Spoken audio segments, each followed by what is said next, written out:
Hey guys, Hink here. So one of the questions that I always get asked is alcohol. Does it help or does it hurt? Should I avoid it? How much is okay? Etc. So I actually have some answers for you today, guys. You're going to want to stay tuned because I'm not going to lie, I don't really get surprised that easily. This paper that we're going to discuss today, it actually surprised me, okay? And I think it's the best evidence that I've come across on the role of alcohol with this. So this paper right here, guys, it is a meta-analysis published in 2021. So this is some of the most recent data that we have. And a meta-analysis is a study that looks at all the prior studies, combines essentially the data points, and comes up with conclusions from all of those different data points. Some of the best evidence that we have are actually meta-analyses. Now, like the best evidence is a double-blind placebo-controlled randomized trial, but I'm not going to get pedantic here, and hopefully you guys won't in the comments either. Some of the interesting background information was they estimate 322 million cases of erectile dysfunction by next year, by 2025. You also have to keep in mind that there's other factors that can lead to things like erectile dysfunction, high blood pressure, high cholesterol, diabetes, coronary artery disease. So all of these what we call comorbidities in the biz, okay?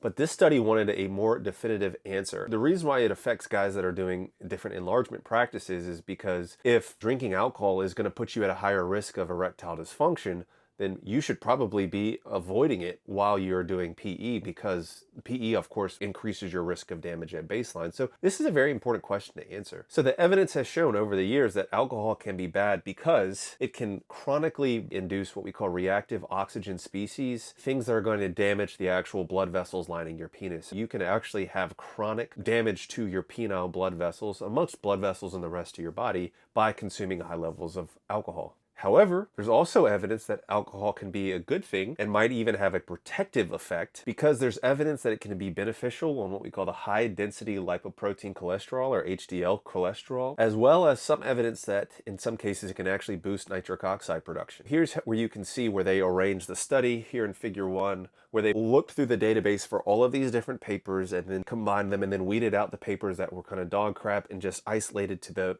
best papers with the best data to form their conclusion. And you can see, guys, they were very meticulous here. Figure 2, where you can just see all of these different data points that were examined. Guys, what they actually found is that there is a relationship between the use of alcohol and the rates of erectile dysfunction, especially when you look at something that's called the odds ratio.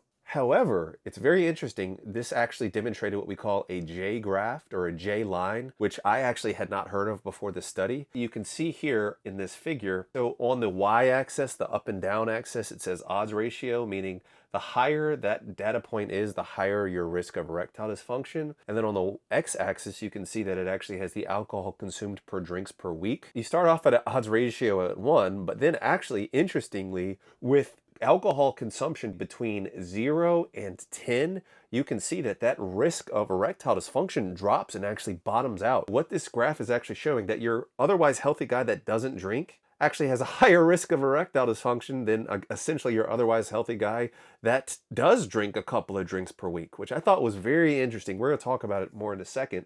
But then you can see that that line, your odds ratio, increases, meaning your risk of erectile dysfunction dramatically starts to increase with the more drinks you have. And once again, in this study, it's the amount of drinks per week. So, guys, they are concluding that some light alcohol, even moderate alcohol use per week, could actually be a good thing when we're talking about erectile dysfunction risk specifically. They think that it kind of help you relax, help take some of the tension off, and especially if you have like performance anxiety before any kind of intercourse or something, that can help take that edge off and give you maybe the confidence boost you need to actually get busy and actually have good erectile function. Now, there is that interesting point about how people who don't drink, like me, guys, I never drink, I don't drink, I never have. I don't have some kind of story where I overdosed or anything. No, I just never chose to drink. Just my personal decision. However, it's saying in this study that I have a higher risk of erectile dysfunction than, somebody else my age that has a couple of drinks per week. They did note that they kind of suspected, which I think is kind of a reach, that some of the non-drinkers that they interviewed in this study were actually former alcohol drinkers, like heavy alcohol drinkers that had to stop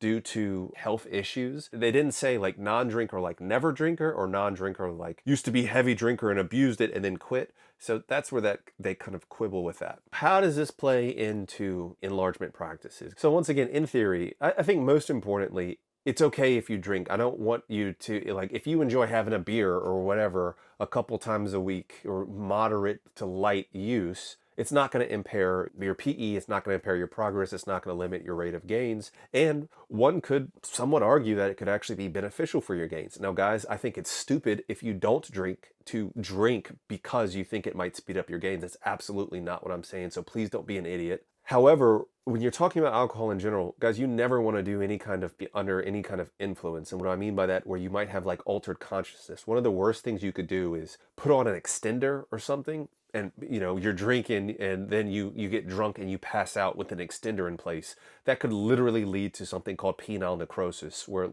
your dick dies. That's not hyperbole. I'm being dead serious. I've read a story about somebody on Reddit who passed out with a pump in place. I think they were doing some kind of mushrooms or something, but and woke up with this huge bloated D and was panicking. Oh my gosh, did I ruin my life? So guys, just be smart. Never do any kind of be under the influence, okay? Now, speaking of influence, guys, my course is live. I've put over 2 hours of work into this course, making it a direct, step-by-step, easy to follow. Honestly, if you stick to it, I guarantee you will get results, okay? But that is live if you want to check it out. It is available now. So guys, a little bit of alcohol is fine, okay? Just don't overdo it. And especially the longer you use alcohol, especially if you're one of those more moderate to heavy drinkers, the more vascular damage is going to occur, the higher your risk of permanent erectile dysfunction and actually injury from PE is. So I strongly advise you against that. But hopefully this makes a lot of you guys feel better about having a drink here and there. And then, the data is what the data is. So I hope you guys appreciate this video. If you did, take a second to give me a thumbs up. I love you guys. I really appreciate you. And just remember, there's nothing wrong with self-improvement,